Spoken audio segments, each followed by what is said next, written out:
কাজে শহীদ মিনারে আমরা শহীদ দিবস পালন করতে পারছি। এবং সরকারকে এবং একটাই কথা বলবো যে আজকে সারা বাংলার কংগ্রেস কর্মীরা একত্রিত হয়ে এই শ্রদ্ধাঞ্জলি অর্পণ করতে পারছে। এটা একটা খুব বড় বিষয়। দিন ধরে আমরা খুব ছোট করে এই দিনটাকে পালন করেছি, কারণ আমরা কোনো ক্ষমতা প্রদর্শনের লড়াইয়ে নামতে চাইনি। শহীদ দিবস হিসেবে আজকে সেটা করতে পারি।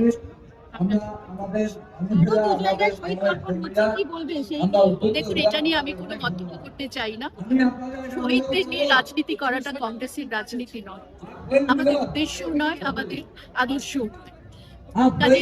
কেউ যদি করেন তাকে বাধা দেওয়াটা আমাদের রুচিতে, কিন্তু যেভাবে আজকে আমাদের বাস গুলোকে ভাঙা হচ্ছে, যেভাবে আমাদের কর্মীদের মারা সেটা কোনো গণতান্ত্রিক পদ্ধতি নয়। আমরা দেখছি বহু জায়গায় আপনাদের খাচ্ছেন, বাস ভাঙচুর করা হচ্ছে, তারা গাড়িতে আসছেন, বলছে বিজেপির সমর্থকরা নাকি সেগুলো ভাঙচুর মানে গণতান্ত্রিক গণতন্ত্র নয়, এটা গণতন্ত্র হতে পারে না।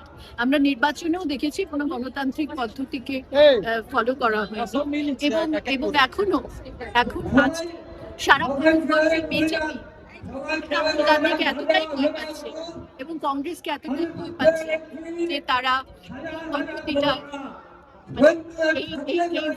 নেওয়ার চেষ্টা করছে। আমি এটা তীব্র বলি যে বাংলায় গণতন্ত্র বাঁচানোর ক্ষেত্রে কংগ্রেস করছে এবং মুখ্যমন্ত্রীকে পেশ করে মুখ্যমন্ত্রী নাকি টাকা দিয়ে তারাও সেই মমতা ব্যানার্জির ছবি আমরা দেখতে পাচ্ছি এখানে। আপনারা মানে ইতিহাসকে আপনারা কোনোভাবে বিকৃত করেননি, তাদের ছবি রয়েছে। তাদের ছবি আমরা বিকৃত করি না, কারণ এটা বিজেপির একটা রীতি এবং নীতি। তারা সাধারণ সংগ্রাম থেকে বিকৃত করেছে। কাজেই সময়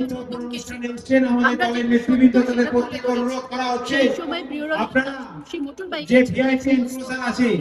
সেখান দিয়ে দয়া করে মিছিল নিয়ে আসবেন না। মিছিলের জন্য মাননীয় সভাপতির নির্দেশে দুটি আলো নতুন গেট খুলে দেওয়া হয়েছে, যাতে আপনারা সুষ্ঠুভাবে আমাদের যে শহীদ তর্পণের অনুষ্ঠানের যে কর্মসূচি তার যে সেই চেয়ারে এসে আপনারা আসন গ্রহণ করুন। আরো ভালো ভালো খবর দেখতে সাবস্ক্রাইব করুন বাংলা হান্টের ইউটিউব চ্যানেল। বাংলা হান্টের আরো খবর দেখতে নজর রাখুন। বাংলা খবর মানেই বাংলা হান্ট।